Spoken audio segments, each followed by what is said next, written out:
What is going to happen from this moratorium of paying rent?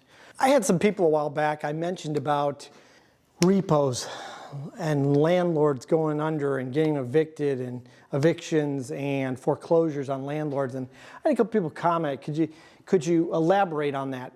What is going to happen? And I know there's going to be people who say I'm wrong, whatever, but from the moratorium of evicting people, and most of you are already aware of this, it's going to be this big bomb where one day we're going to flip a switch and we're going to say, okay, we can evict people. And the government's going to have two choices. One, just let it all happen. Or two, give these landlords a bunch of money to keep these people and start from scratch. That's the two things that are going to come out of this. Some landlords are going to eat it, keep the tenant, and just get them to start paying from then on. Because you're never going to get that money. And a lot of landlords know that. The ones in my area that know me, they've all said it. We know we're not getting this money back. And it's sad because a lot of people could afford to pay rent. They just chose to take this excuse route.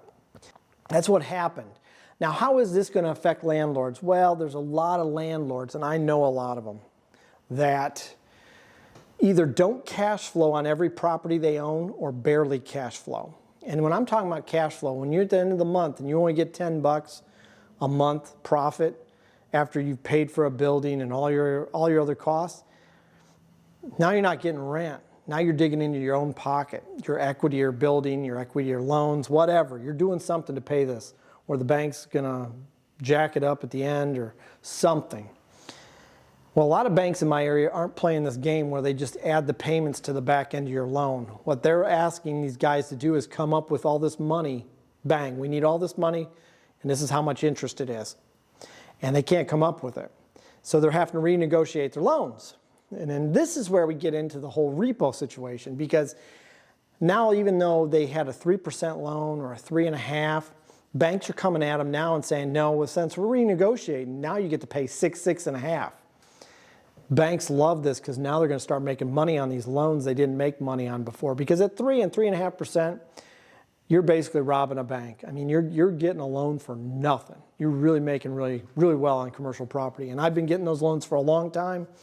And it's crazy because you're really not borrowing it at nothing. So you can, and that's what's coming. So as these guys have to renegotiate, as the people that they're renting have to figure out what to do, there's going to be this perfect storm. Now, not every landlord's going to fall into this, but there's going to be groups of them that are very risky with how they manage their money. And they're just like some homeowners. They're just like some tenants. They're just paycheck to paycheck. And these are the guys that are going to lose the property. These are the people you're going to be picking up deals from.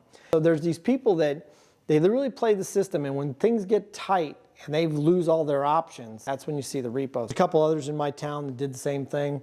They got pinched. They were big guys. They owned apartment buildings. They owned strip centers. You see it all the time. Never say never. That's one lesson I have for you. Never say never, because every time someone says that to me, whether it's you'll never buy a farmland that cheap again, you'll never buy a laundromat that cheap again, you're lucky once in your life. I've been lucky so many times, I don't even count it anymore. I just laugh when people tell me, you'll never do that again. I just laugh because I know they're wrong. If you keep your eye out, you'll find them. Just like you guys looking for laundromats. What's going to happen? Just like the lumber industry, the car industry, the hotels and airlines right now, everything in prices in inventory is going to go back up. So you're going to have tons of houses on the market, going to be tons of businesses on the market, and people aren't going to have money. People aren't going to be buying, and laundromats, these people are going to be begging people to buy laundromats here in the future. Right now they're a hot item, but what's going to happen here in another year or so, people are going to be begging you to come buy their laundromat. People are going to be begging you to buy their apartment building, their duplex. That's all coming. Car dealerships in my town have gone from empty lots to they're filling up fast now, but there's no buyers. Everybody's bought cars that was going to buy cars. People have run out of the helicopter money, okay, the stimulus money. It's starting to catch up, and it's crazy to watch it unfold. At my local Lowe's today, 2x4s, 2x4x8 is $3.20. $3.20.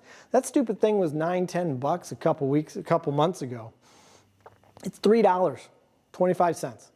So it's all coming back. Plywood's come way down. treated lumber's way down. I mean, it's all coming within reason again. So you just got to be smart. I know a lot of my viewers, you are smart. You're well with it. I got like an older demographic, it seems like. But it's funny, I get a few young people always ask me questions, and I'm like, you know, just wait.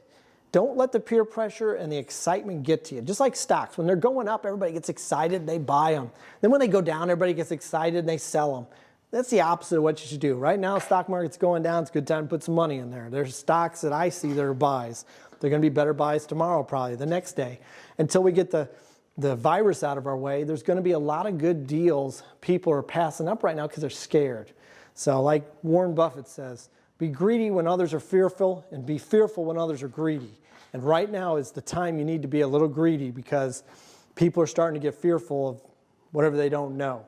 So I just want to pass that along. I get those questions a lot about the landlord thing. Just want to make a quick video.